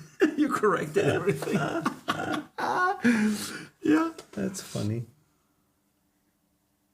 That is funny. Muss man das verstehen oder sehen oder Bein? Muss man das verstehen? Okay, also Harry Steigerow, ich verstehe es nicht wirklich, was du da, muss man das verstehen oder sehen oder Bein? Bien. Ich verstehe es nicht. Kannst du es nochmal schreiben, sozusagen, dass ich es irgendwie einigermaßen verstehen kann? Okay, Wilmy van Roy says, he's totally enthusiastic. He says, artistic freedom, you are doing amazing, Andrew. Oh, thank you. Oh, God gracious. You mean the green? That was your disastrous? No, I put this color in while you weren't looking. Okay, sorry. While I was telling my story. Yeah. Which one was the disastrous color? Well, maybe it turned out. I think the green might be disastrous. No. Actually, I like it. Me too. It's great. Yeah, why not? Really adds. Why not? It just brings some more life into it somehow. Riedel Theo fragt, dumme Frage, aber wie reinigt man am besten seine Pinsel? Kannst du das beantworten? What's that? What's that? Can you answer that question? Can you please repeat that in English? Dumme Frage, aber in English? Yeah. Okay. But I can answer that, by the way. Dumb question, but how do you clean your brushes? What's the best way to clean your brushes? Das Beste ist einfach mit Seife, mit Kernseife. So Also die Gouache, you have to do you use soap? Just water? Soap. Just water? No, you don't use soap? I don't even use soap. Okay, he doesn't use soap. I use. Yeah, you soap. can. You can use soap if you want. Yeah. But yeah, gouache. As soon as you re-wet it, then No, you know. but the problem is when the gouache is at the back of the. Yeah, you don't want to get it too close to the ferrule. Yeah, so if there's too much in there, you at a certain point you really have to clean it with soap, and you should do too with watercolor brushes. Okay, next question. Oh, good. Now some questions are popping in. Now I feel you, Ralph. I feel you so because he's sitting there and sometimes no one asks a question. He's like.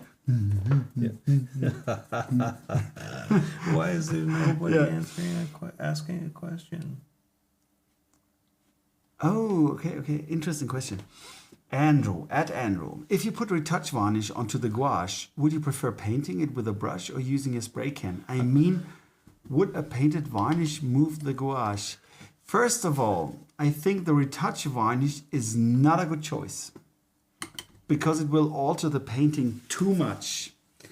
The varnish that's got alcohol in it usually doesn't dilute the paint, and actually not really a lot of things happen. But it sort of it changes the color appearance from a surface color appearance to a depth color.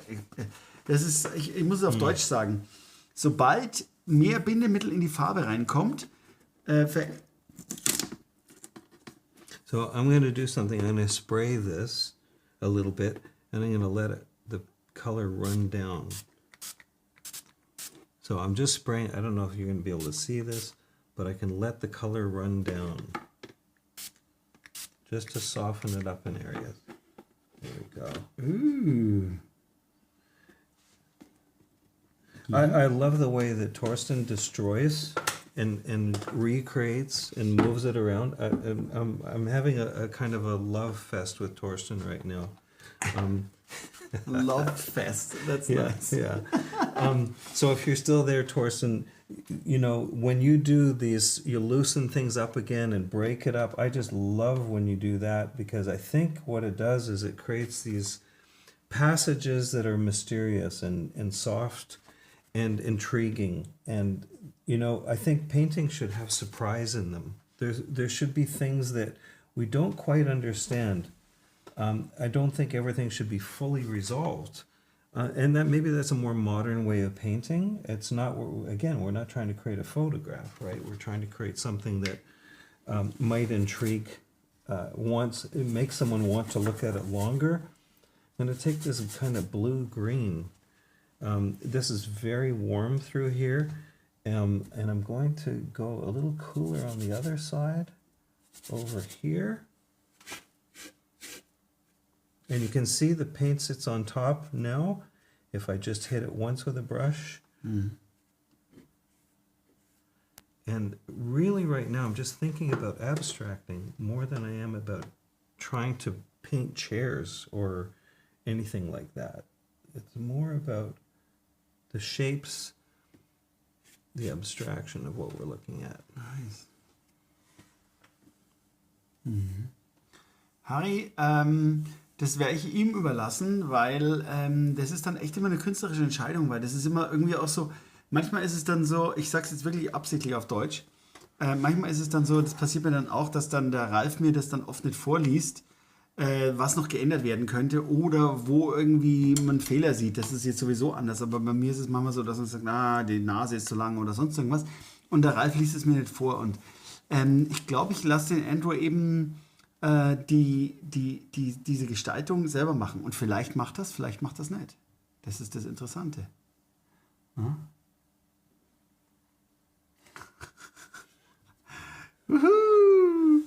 Yes!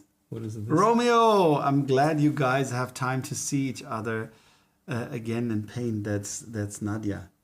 Yeah. Yes, we do. It is. It's because we're so madly in love with each other. We are. Yeah. Nice. The secret's out. Secret's out.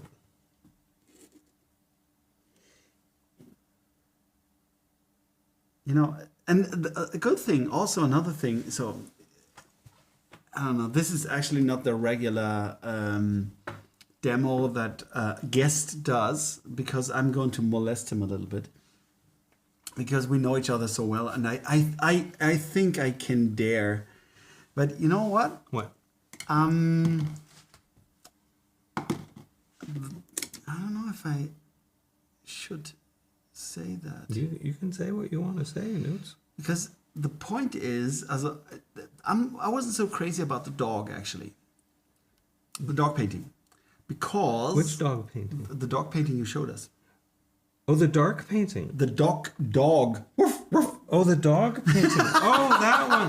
The what? Oh, that what? one. The dog. Oh, the dog. You remember your own yes, paintings? Yes, sometimes. that gouache dog. Of course, you showed it just a few minutes ago. Dog. Oh God gracious! So, what I didn't like is it became too Contrived. No, No. too colorful in a very bad sense.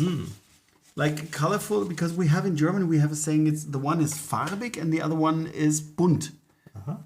I don't know if we can say that in English, but the thing is, if you have too many colors going on, I know you usually do sort of put the paint in different areas of the painting. You do. It's not that you just put one blob there and just leave it. Because then that would be called blob Ross. Yeah, you actually blob Ross.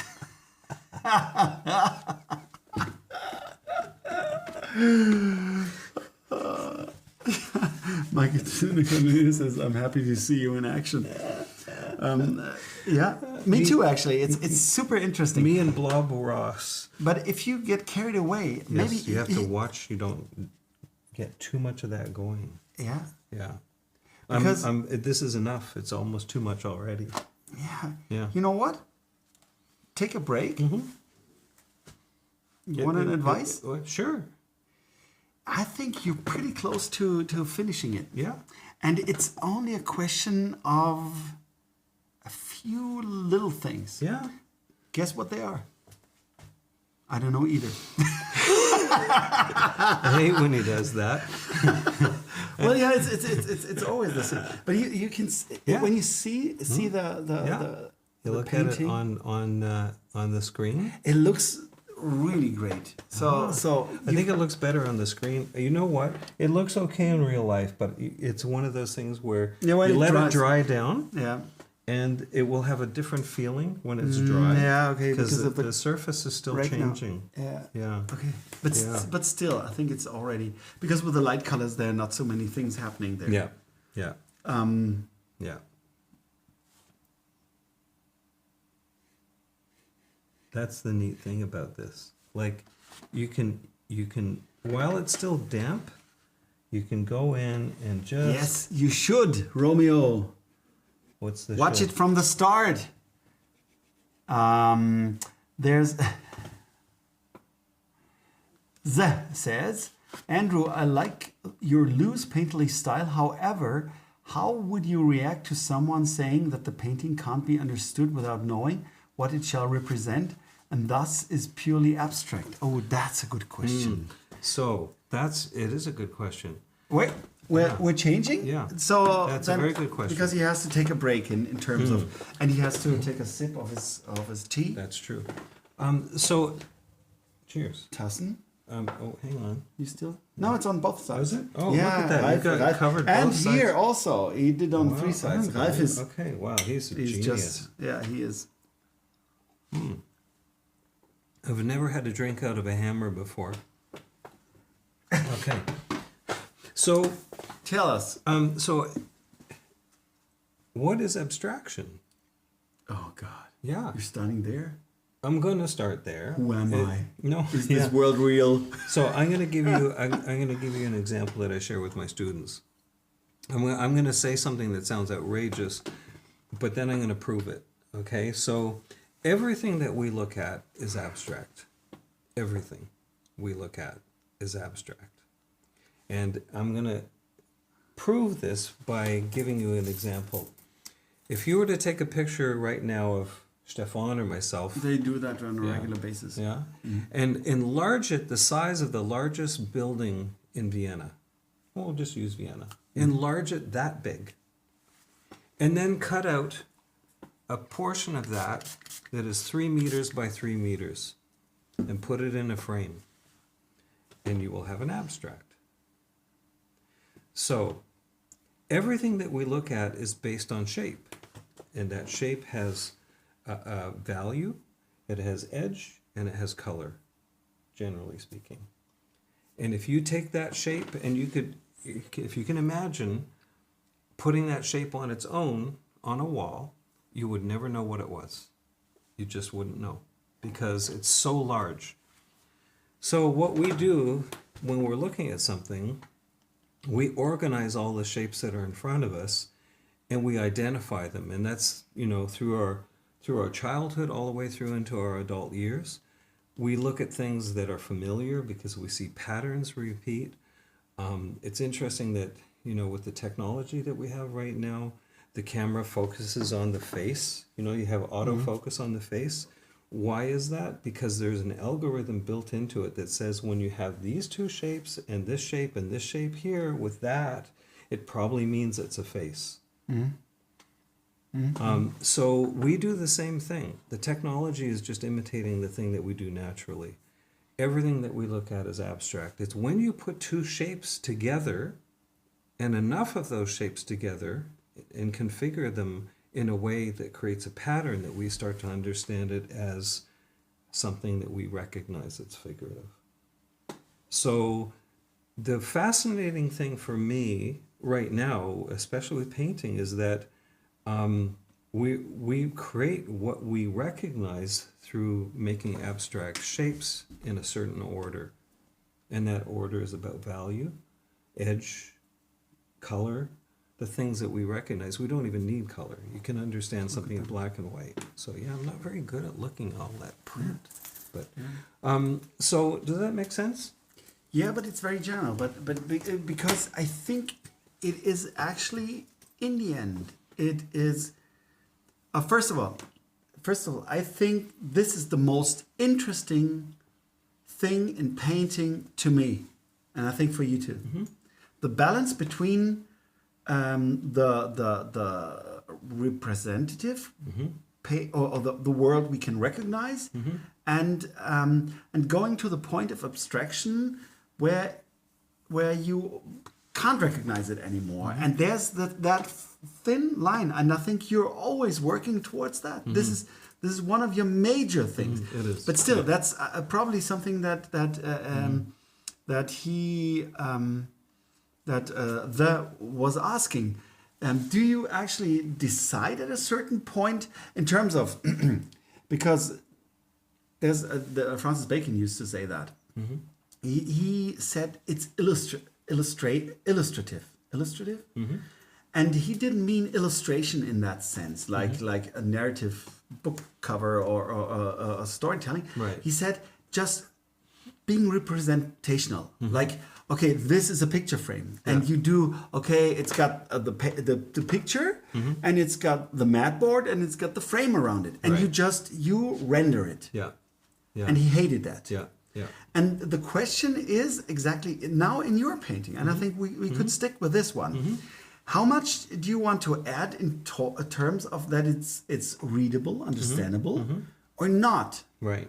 And that is, right. And I think this is the creative process. Yeah, that is because that just the other day I had the Patreon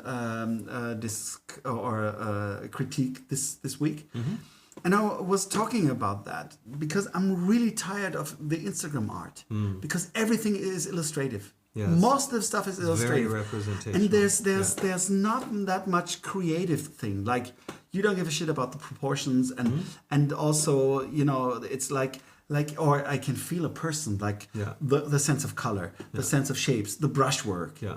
Because it's rendering. It's just you render the stuff, you know? Yeah.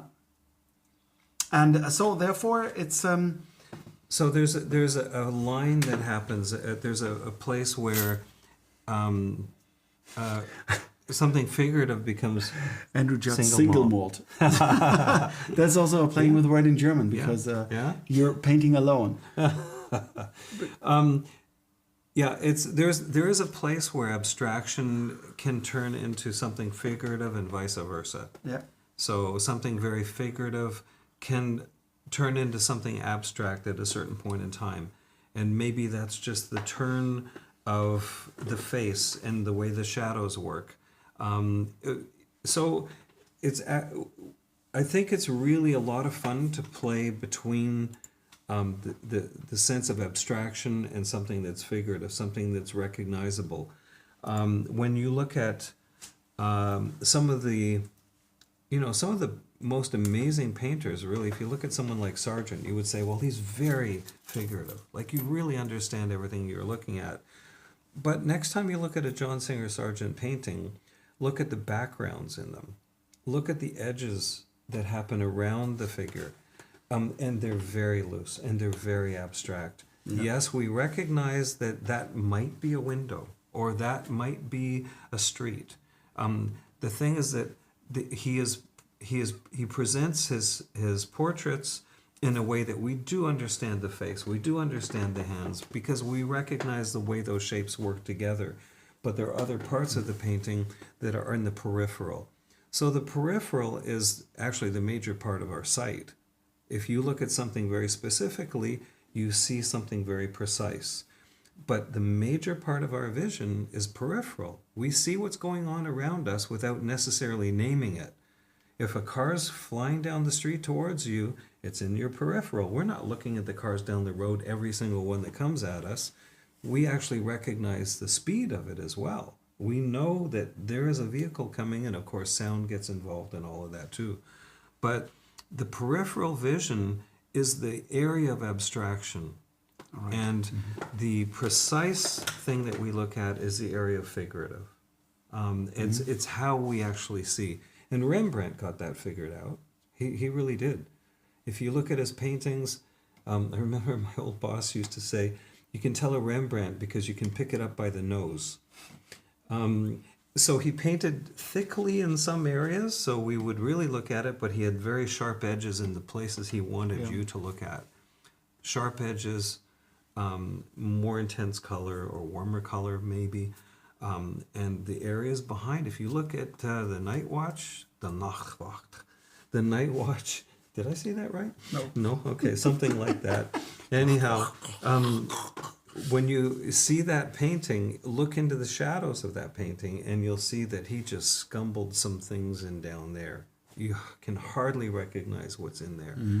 But right. the faces are amazing. They're precise. So I think if someone looks at a painting and they're spending a little time to figure it out, then it keeps them there longer. Yeah, that's awesome. Because if you keep a little bit of mystery. Do you know what you want to paint? Do I know what I want to paint? Yeah, what do you still I don't have a clue. You don't have a clue? No. Yeah. Oh, okay. Yeah, I should really look at this. Yeah. Yeah. I think this area right here needs more resolution. Mm-hmm. But I don't want to take it too far into resolution either. Yeah. This area here I really like because it is abstract. It's very abstract. Yeah. And yeah, even through here, there are parts of this that for me, make me happy. Some people might want to see more detail in some areas. When I cover it up like this, see that? Mm-hmm. That's starting to feel like it needs some resolution. I'm going to do that. Okay. So this is kind of a fun thing. I'm going to, there is another window there in the reference, of course, but because we can paint, we're allowed to do what we want to do. We can get rid of that window, and we can just do this. And that's going to strengthen this central focus more.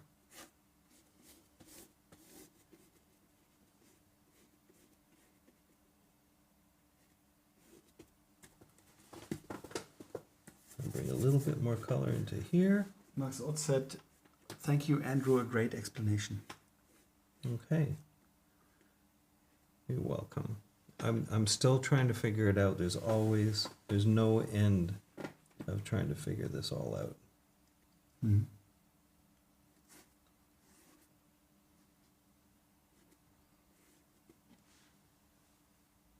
That's better. Already that's better. Look at it on the screen. In my opinion. Mm-hmm. Yeah. It didn't need that other window.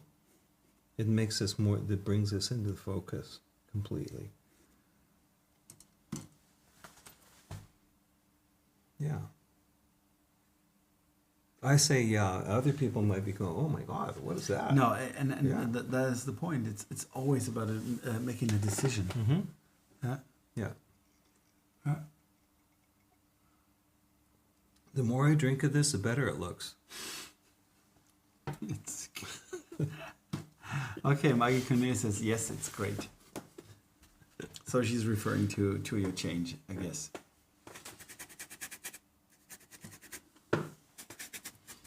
So sometimes it's taking things away as opposed to adding things. So I'm just going to take away a little more. Just soften some things, pull shapes together. I don't need... What information can I lose and still retain the feeling that's going on? And lose these edges. That's something that we used to talk about a lot. I had too many edges in my paintings. You had? I did. You had? I have. Still. Past tense? Yeah, I still have. Sometimes. Oh, pulling your leg. But that's improving. No, not really. That's improving.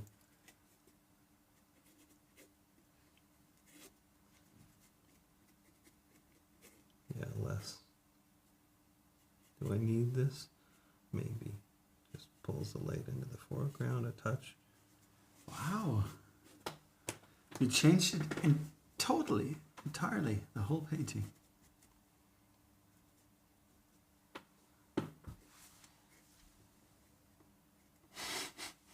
Okay. You're getting some fun comments. Yes. I really have to edit. You fix it, therefore you have a Hammerzifix. What is that? Yeah, the Hammerzifix Oh, the is the hammer. The hammer fix. And it's called Hammerzifix. Okay, excellent. So we fix it with a Hammerzifix. Yeah. Mhm. Okay. That's it. It's done. In my opinion, it's done. The only thing I have to do now is sign it. With a big one. I'll do No, it with with this one. Here we go. Nice. Ooh. You're a show-off. Ah, you do it now with 2 dots, right? Yeah. Why? They call you Dotty. Because no one else does. Yeah, give me a break. Because actually you're too lazy to You know how many times take I've out changed? Yeah, you know how many a small times brush. I've changed my signature and wiped it out and done it over, and I thought, like, who really cares? If they really want to know who painted it, they'll look on the back of it. I'll sign it with my name. But this is just to say, is it sold or not? You have to make red, Yeah. orange, and green. Yes. So I could do another one. But yeah. so it's but I'm too always lazy when to you're in do the 3 gallery, you dots. put the green dot. Okay, now it's sold. I'm too lazy to do 3 dots. Okay, yeah, okay. He's a lazy ass. Arsh. Yeah. It's Alright. interesting. You changed the whole painting with one. Yeah, in just I don't know. It was only a few minutes. Changed it up quite a bit, and actually it became an entirely different painting, and it's working. you know what I like is that you created that stuffy, smoky mood you have in the Kaffeehäuser here. Yeah, that's true. Used to be very smoky. Now, not so much. Now not so much. Yeah, be interested to see what kinds of comments are coming through. So at any stage in a painting, it can be better and it can be worse. And when you decide that's it, or you decide that's when you're going to stop, that's when it is what it is. But many, many very good paintings have been destroyed or ruined or, changed in the process of trying to get to the masterpiece, whatever that is. And so the more you paint, I think the more you start to understand there's a point when you stop, when you say, okay, that's it for now. I'll look at it. I'll put it away. I'll figure this out later if I need to. But you should trust that intuition. When is it? When you're excited about it. I remember one of my old teachers used to say, I asked him, his name was Will Davies, an amazing artist. He was one of my teachers in art college. And I asked him when he did his best paintings. And I sort of wondered what time of day, he does his best paintings. And he said, I do my best paintings when I'm away from the studio. And I thought, that's bizarre. Like, what do you mean when you're away from the studio? And he said, when I leave the studio and I come back, as soon as I look at my painting, I know what it needs. Yeah. It's immediate. It's interesting, yeah. Because we get too close to our work. That's the problem. We become so involved that we don't really see where we need to change things. Mm-hmm. And the other thing he said, which I think is really profound, and that is that when the painting is going well, that's when you should leave it alone. Because when you come back to the painting, you still have the feeling that it's going well. If you leave a painting when you really hate it, then you come back with the same feeling. It's like, I really hate this painting. Yeah, okay. So keep the energy, keep it positive, and when you see yourself starting to get a little bit anxious, just stop. Just stop, get out, and when you come back, you'll still have enough positive energy to make you want to carry on. Mm-hmm. So, yeah, I think it's an important thing to recognize that, we have emotions and feelings around the thing that we do. We get tired, and when you get tired, you start kind of messing around. Just because you can doesn't mean you should. Mm-hmm. Yeah. I've got some comments here. Anne Salomon says, very beautiful, a jewel. William van Roy says, wonderful, Andrew, love it. And Max Ott says, Judgment Day. Thanks. I think so nice. Actually this evening I came up with a name that I like, which is Blob Ross. Blob Ross. Yes, that's also nice. Yeah. That was super inspiring. Oh, thanks. Nice. And Thank you. I think it's always a treat to see the whole process, because when I remember that the start of the painting, it was very bright and sunny, and now it became very dark and gloomy, moody, and this yellow light is sort of pushing in from the outside, and you're in that cave that is so muted and has these neutral colors. The thing is, I should really show the painting. I'm going to show the painting a last time. Whoop. So you can see it. Have a look at it, especially this wonderful signature that really stuns us all. You lazy bastard. Yeah, I've been doing that a lot recently. Okay, and Margit Cornelia says, thank you for the very good hints. Most welcome, yeah. Most welcome.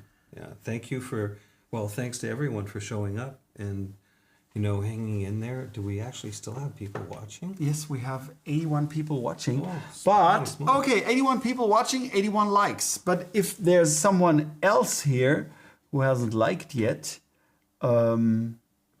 we would appreciate some thumbs up, you know, if you haven't done it yet. And thanks everyone. It's always all right. Stefan and I really have a lot of fun together when we paint, and as much fun as it is, we also do take what we're doing, you know, somewhat seriously, and like Stefan has helped me immensely over the years. You really have, with the way that you paint and your advice and your direction. And I think, you know, there was one point when we would go out painting together, and Stefan would be working away and not sure where to go. And it would be the same for me. I didn't know what to do next. And we literally switched places. I would work on his and he would work on mine. And I think we learned so much from this. You know, it wasn't an ego thing. Like there are a lot of artists say, you know, oh, don't touch my work, it's precious. I have students sometimes who, you know, I understand you want it to be your painting. But you have to let people, you know, show you things. You have to be open to trying different things. And when you are, then you grow as an artist. And anytime I'd be more than happy for Stefan to work on my painting. And I'm sure he wouldn't, well, I don't know, maybe he would mind now. I wouldn't mind now. No, I don't think he would. No, there are different situations. Yeah, It's really, for instance, there was one situation when I was very tired and I couldn't really fix the foreground. And I said, Andrew, I can't do it. I think I did it 3 times and it never worked. It's like, that's again the moment when I usually go to another area in the painting, but it was the end of the painting. And I had to fix this. So I asked Andrew in order to fix it, and he did 3 brush strokes and was done. And another time we were in Toronto teaching, and there was, I did a fairly boring painting, and you said, okay, there's something missing. There was a shadow missing that wasn't there, and you painted the shadow in. And it was interesting because the reaction of the students was interesting. Because they were kind of, what? He's painting in the painting of the other teacher.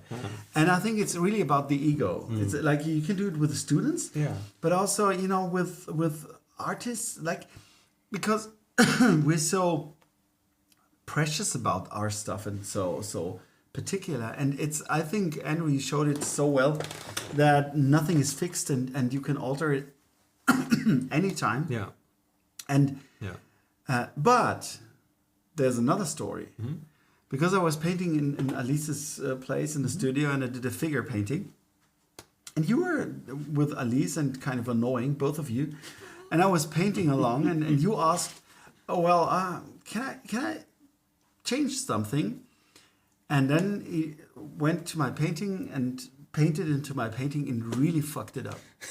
So I really had to repair a lot of things. So it's not always It doesn't working. always work. It doesn't always work. No, I think probably just because you were in such a bad mood, I thought, I'm just going to make him really angry. Yeah, right. But you fixed it. Yeah. Yeah. I had to. Yeah. I had to. No, but also I think what I really appreciate with this is you get some new things in your paintings you wouldn't have done by yourself. And so you react to it and sort of build on it and integrate it. And that's really interesting. Yeah. And so therefore, I'm really thankful for you showing us the painting. It was super inspiring. And I really loved watching you paint. Thanks. And I'm looking forward to see you paint next week. Yeah, well, I'm looking forward to, working outdoors. And me the too. 2 of us, it'll be fun. And it's challenging. I mean, it's never, a walk in the park. It really isn't. You have to focus and you have to work, and it doesn't always go so well. And I think it's important that, people who are, trying to learn and working, in their own stuff to understand that 100% you are going to make mistakes. And so are we. There's just no way around it. We do things and we think, it was better than, why did I do that? We question ourselves, but that's how you learn. Because if you don't make mistakes, you don't learn. Yeah. And if you get it perfect every time, then you belong on a different planet.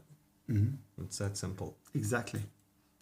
So the Kunstlich says, I'll be in Toronto this fall and in Montreal visiting my alma mater. Are you up for visitors? Absolutely. So hit him up. Yeah. Write him. Yeah, definitely. Yeah. Yeah. He's approachable. He's actually a very nice guy. Really a nice guy.